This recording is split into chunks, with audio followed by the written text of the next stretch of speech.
نوع از هنرهای مردمی می باشد که تاریخی نهایت قدیمه داشته. به حیات و زندگی، عرف و عادت و عالم معنوی خلق تاجیک زیست علاقه‌مند است. چکن یک نوع گلدوزی ملی در متاحهای پختگی و ابریشمی است که بیشتر در بین زنان و دختران تاجیک رواج یافته است. در ولایت خطلان تاجیکستان چکن یک جزء مهم لباس عروس و داماد و شمار می رود.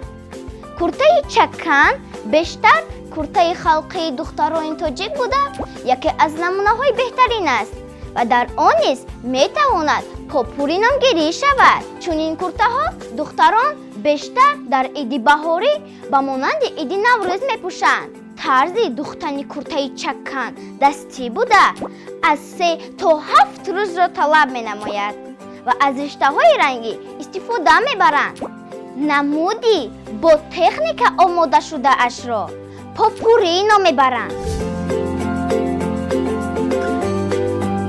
اطلس یک نوع متاع ابریشمی باشد که آن متاع را از دوره‌های خیلی قدیم تاجیکان ما به بر می‌کردند. این متاع تاجیکی بوده تا حال در تن دختری تاجیک با تخت سینم دختر می‌شود. لازمات اطلس را سال‌های اولی برآمدنشان رنگ آن را از دولت هندوستان می‌گرفتند. حالا باشد همه محصولات آن را از دولت خودمان تاجیکستان استحصال کرده می‌گیرند.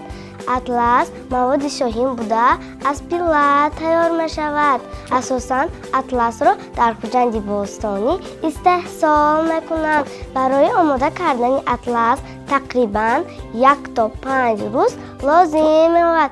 اطلس نظر به چکن متاع قوی تر است اما نازکتر. زیبایی و روشنی رنگ کرته اطلس به ما دختران تاجیک خیلی زیبنده است.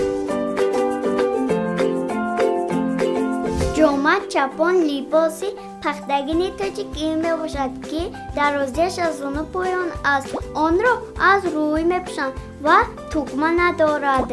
جامه ها هم زنانه و هم مردانه می شوند. برای آماده آن از متاعهای سختی پختگی استفاده می برند و دخترش از 10 تا 15 روز وقت را طلب می کند. این نمودی لباس را در تمام منطقه های جمهوری ما می دوزند و مردم تاجیک نوابسته از سن و سال آن را می پوشند.